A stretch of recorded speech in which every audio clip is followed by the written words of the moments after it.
international relations factor into today's top stories on CNN 10. I'm Carl Azus. Welcome to the show. We're starting in a nation that's been described as a bridge between East and West. Turkey, between Europe and the Middle East, between the Mediterranean and the Black Sea, has a population of more than 80 million. It's a parliamentary republic, and a major referendum, a vote coming up this Sunday, could dramatically change the way the country is governed. Turkish voters will be deciding whether or not to change their country's constitution and turn its parliamentary system into a presidential one. This would give Turkish President Recep Tayyip Erdogan more power, and it could allow him to stay in office as the nation's leader until 2029.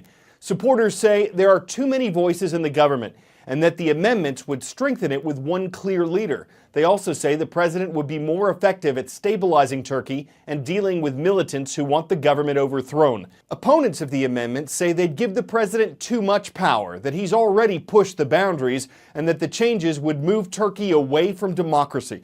The country appears to be deeply divided over the referendum, and it's not certain yet which way voters are leaning. Recep Tayyip Erdogan has ruled Turkey for over a decade, during which the country has become a regional powerhouse. He became Turkey's first directly elected president in 2014 after rules within his party prevented him from seeking a fourth term as prime minister.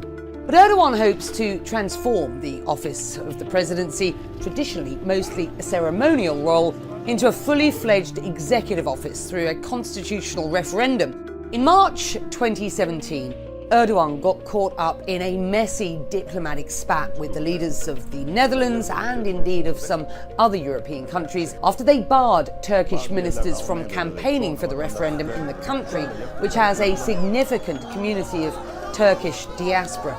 But he's also facing other big challenges. The country's part of the US-led coalition fighting ISIS, Turkey also fighting a full-scale insurgency from Kurdish militants like the PKK. Both groups have carried out deadly bombings in recent years, dampening Turkey's tourism and hurting the economy. But the biggest challenge to his rule came in July of 2016, when a group of military officers tried to push him out of power.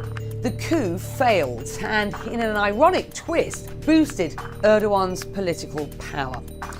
Despite all the challenges, Erdogan does still enjoy huge support at home and will, without doubt, remain the key figure in Turkish politics for the near future.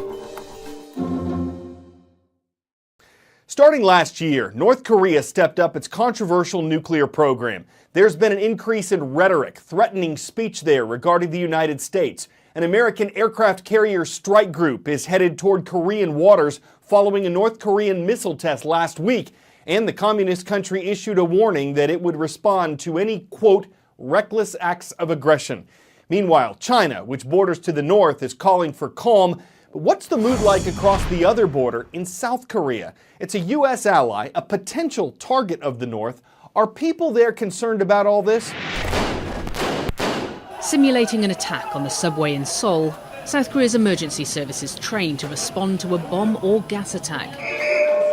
An air raid siren signals a bigger attack on the population of Seoul. Citizens should move underground quickly to safety.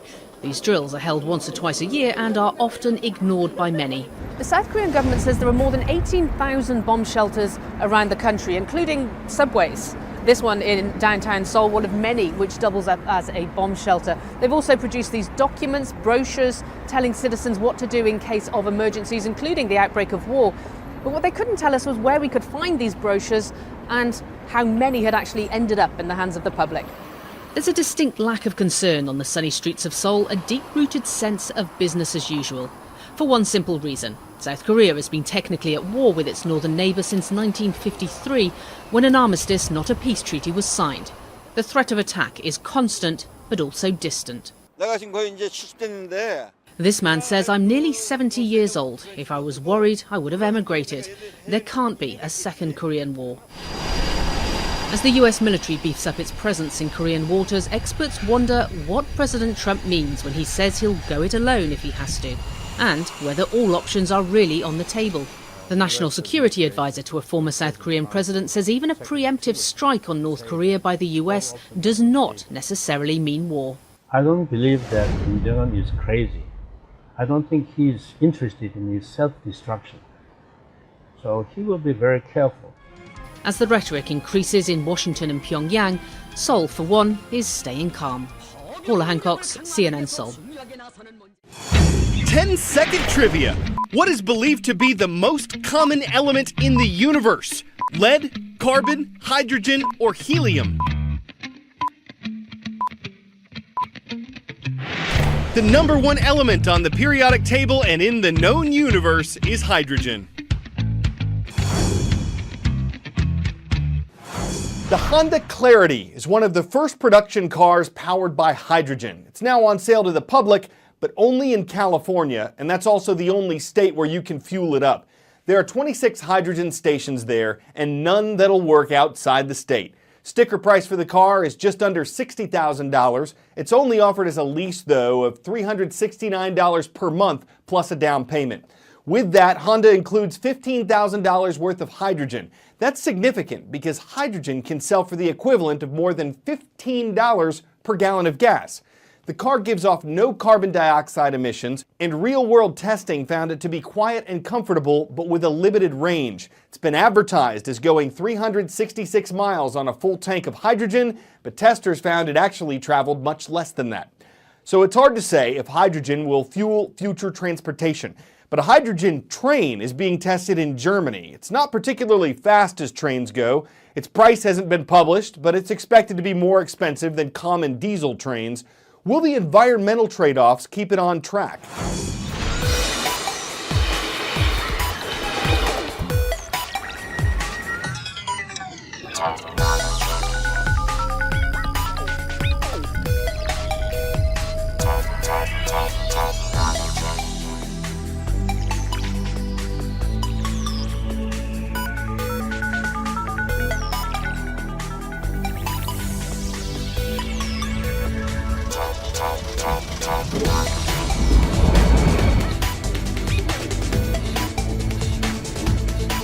The only exhaust of this train is water, steam, and some little condensed water.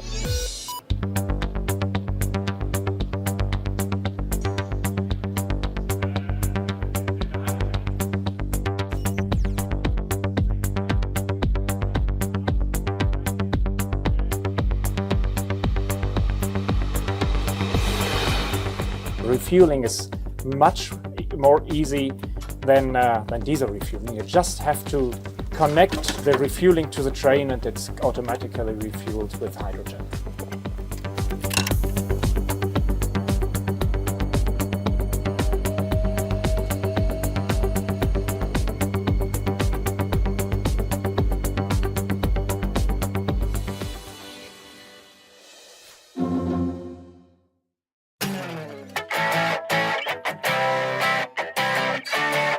Well, here's one way to light up your video blog. A woman in California was recently speaking casually to her viewers when a celestial event took place behind her that was visible across the region. Went from... Did you guys see that? Oh, we saw it. Scientists say it could have been a meteor that exploded apart when it entered Earth's atmosphere, creating that brilliant and startling flash. No one was hurt, so there was nothing to atmosphere. But will this be a meteoric rise of a brilliant blogger? Will it make her a star? Or would critics say she's all flash? We think it shed light on her subjects and made her report very flashionable. I'm Carl Azouz, always on the hunt for meteor puns.